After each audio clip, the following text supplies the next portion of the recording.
તો આજના દિવસે બજારમાં તમને એક ચિંતાજનક ઇન્ટ્રાડે દરમિયાન એક નીચલા લેવલ તો જોવા મળ્યા, પરંતુ જે ક્લોઝિંગ આવ્યું છે ક્લોઝિંગ વધુ આશાસ્પદ છે, કારણ કે નીચલા સ્તરેથી ખૂબ સુંદર રિકવરી આજના દિવસે આખા બજારમાં તમામ ઇન્ડાઇસીસની અંદર આજે તમને આવતી જોવા મળી।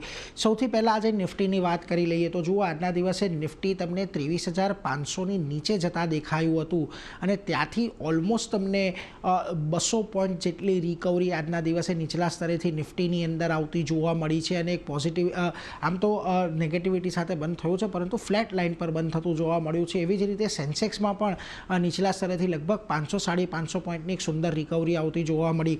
નિફ્ટી બેન્કે આજના દિવસમાં તમને છેલ્લા 6-7 મહિનાના એક નીચલા સ્તર બનાવતું દેખાયું, પરંતુ ત્યાંથી પણ 300-400 પોઈન્ટની એક સારી રિકવરી આવી છે।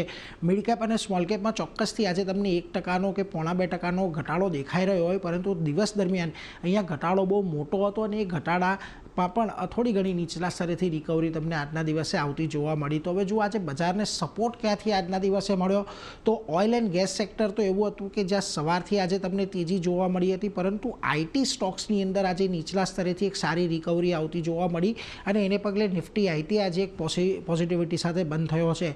એફએમસીજી સ્ટોક્સમાં પણ આજે સારી એવી ખરીદદારી રહી અને ત્યાં પણ અમુક સ્ટોકની અંદર આપણને સ્ટોક સ્પેસિફિક સારા એક્શન જોવા મળ્યા, એટલે ત્યાં પણ એક પોઝિટિવિટી સાથે આજનું દિવસનું ક્લોઝિંગ આવ્યું છે। પરંતુ આજના દિવસે જે સ્ટોક્સે દબાણ બનાવ્યા એમાં ખાસ કરીને ફાર્મા અને હેલ્થકેર સ્ટોક હતા કે જ્યાં ઘડી એક મોટું દબાણ આપણને જોવા મળ્યું। ફાઇનાન્શિયલ સ્ટોકમાં આજે થોડું ઘણું દબાણ હતું અને પીએસયુ બેંક એઝ યુઝ્યુઅલ આપણે છેલ્લા 2-3 દિવસથી જે ઘટાડો જોઈ રહ્યા છીએ, આજે પણ અહીંયા ઘટાડો થોડો આગળ વધતો આપણને દેખાયો છે।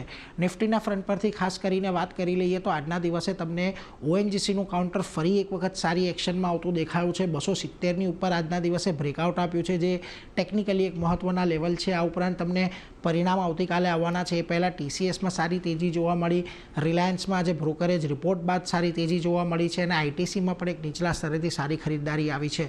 નિફ્ટીના ફ્રન્ટ પરથી જે ઘટાડો તમને આજના દિવસે આવતો જોવા મળ્યો એમાં અપોલો હોસ્પિટલનું કાઉન્ટર લગભગ 4% ઘટાડો અહીંયા આવ્યો છે।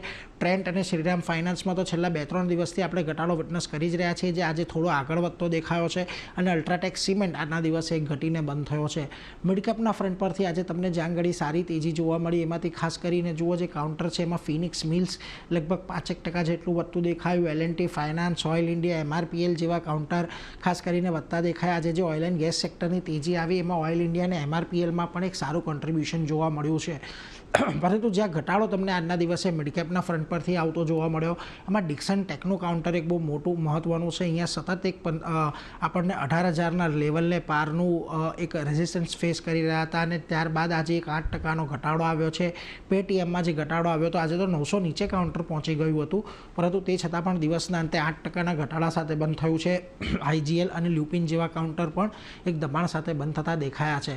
ઓવરઓલ આજના દિવસમાં બજારમાં આપણને વોલેટિલિટી ખાસી જોવા મળી, જે આપણે છેલ્લા ઘણા સમયથી 23,500 24,000ની રેન્જની વાત કરી રહ્યા છીએ। રેન્જ તમને નીચેની તરફ આજે બ્રેક થતી દેખાય, પરંતુ મહત્ત્વની વાત એ રહી કે નીચલા સ્તરેથી ખરીદદારી સારી આવતી જોવા મળી અને દિવસના અંતે આપણે એકદમ ફ્લેટ ટુ નેગેટિવ કહી શકાય એ પ્રકારના સ્તરે આપણે બંધ થયા છીએ, એટલે હજી પણ આવનારા દિવસોમાં આપણે આ જ રેન્જની અંદર રહીએ એવી એક અપેક્ષા બનતી દેખાઈ રહી છે।